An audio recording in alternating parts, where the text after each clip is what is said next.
report. Do you have an estimate of what the work you did on those reports may have cost the taxpayers?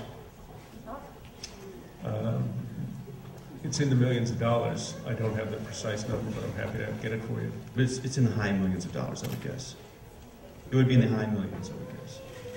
What's high millions? Well, over 50. No, I don't think so. No, I think it's millions of dollars. I think it's several $1 million. Okay. Well, I would think that it would be reasonable to think that for several $1 million, we would be able to have an accurate assessment of what the impacts, the negative impacts of hydraulic fracturing would be on our tourism industry. Mm-hmm. Do you believe that we have that information? The SGIS did look at impacts on tourism, mostly from anecdotal evidence in Pennsylvania and other places. Excuse me, I'm sorry. Pennsylvania has a very different tourism industry than New York does. I mean, as you know, it's one of our biggest industries. Right. I would expect, for the amount of money we've spent so far, it would be realistic to think that I could go back to my constituents and my tourism organizations and say, this is what the cost of hydrofracking will be on your industry. Do we have that type of information? It's hard in a generic environmental impact statement to get that level of specificity because we don't know exactly where the activity is going to be undertaken, where the wells will actually be located, or how many wells will actually come into New York. Well, tourism is just one example. What about for our police and fire departments? Do I have information within this study that allows me to go back to my police and fire departments and educate them what the cost will be to their budgets with the negative impacts of hydraulic fracturing? Again, it's mostly anecdotal because the activity hasn't happened in this state. So we do know what's happened in other states, and it's not perfectly analogous because we have a very different, proposed a very different set of regulations than have happened in other states. Excuse me, with all due respect, I'm confused. I would think that the purpose of the report would be to try to estimate what the impacts of the costs on our economy would be. Otherwise, I'm not sure what exactly we're studying in these reports. It does. In a general way, it does.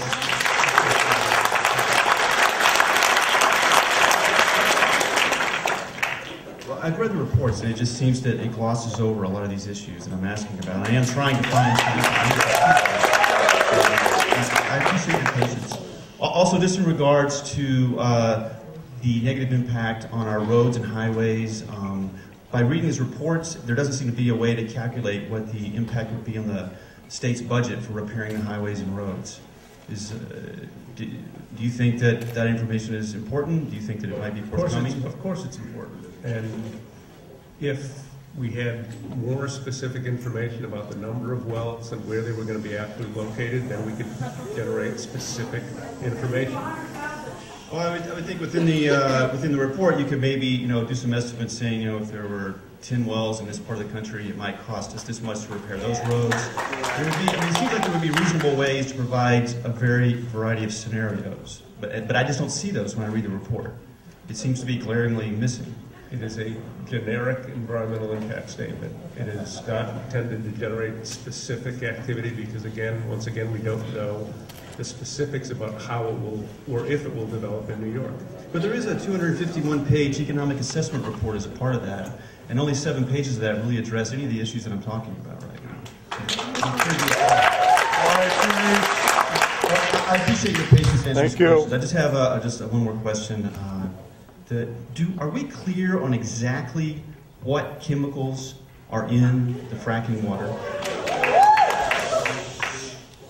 There is a list, an exhaustive list in the SGIS of the potential chemicals that can be used. I think we list up to 350 chemicals very specifically.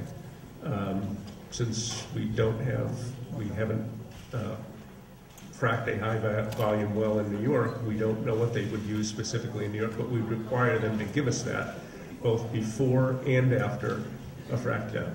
So if we don't know exactly what chemicals will be used to frack a well in New York, do the scientists that are doing the current health study know what the chemicals are that would be used to frack a well? Okay, we're going to take a recess very shortly and come back in about 5 hours if you want to do it that way. We're trying to get this done in a productive way. He's answering the questions. If you don't like the answers, you certainly don't have to like them. But at least give him the respect of answering them and the questioner the respect of having the questions asked. I would really appreciate it. Thank you. the health experts had the SGIS in front of them, which listed all of the potential chemicals that we think could be used in New York State. Well, I guess my point is I'm trying to determine that in spending the amount of money that we're spending on doing these reports, if we don't know exactly what type of chemicals are going to be used, and if the scientists don't know exactly what type of chemicals are going to be used, then why are we spending millions of dollars to do a report, and how could it be effective if neither the scientists nor your department know exactly what type of chemicals would be used? We know all the potential chemicals that would be used, and we've listed all of those, and we've enumerated the type of health impacts that are associated with those chemicals. So I'm not sure, again, absent actually having the experience in New York of having a high-volume well fracked, how we could possibly know that. What we do know is in other states what chemicals they use. They would use some subset of the chemicals that are listed in the SGIS. We're talking about an activity that hasn't happened here. So we can only use the information we have from other states. So I'm not sure what you're trying to get at. I'm just trying to get at how to justify spending this amount of money on a report that isn't actually delivering the results that we need. And don't agree with that. But you've already said you don't know exactly what chemicals will be used. Excuse me a minute. I think he said quite clearly that he won't know what chemicals a developer might use until an application is presented, and the list that is on the report is an exhaustive list of chemicals that were used in other states. Now, I think he's being very consistent, and I don't think it's correct to try to mischaracterize what he's saying. Well, with all due respect, Mr. Chairman, I'm not trying to mischaracterize it. I'm just trying to get a clear answer. It seems like everything is based on a hypothetical situation. What happens in other states? We haven't allowed the activity in New York State. That's why it's hypothetical. The activity has happened in a dozen other states, and we use information from those states to anticipate what might happen or be used in New York State. That's about as good as we can do in New York. Thank you for being here today, and thanks for being patient answering my questions. I appreciate it. Thank you, Assemblywoman Barbara Lifton.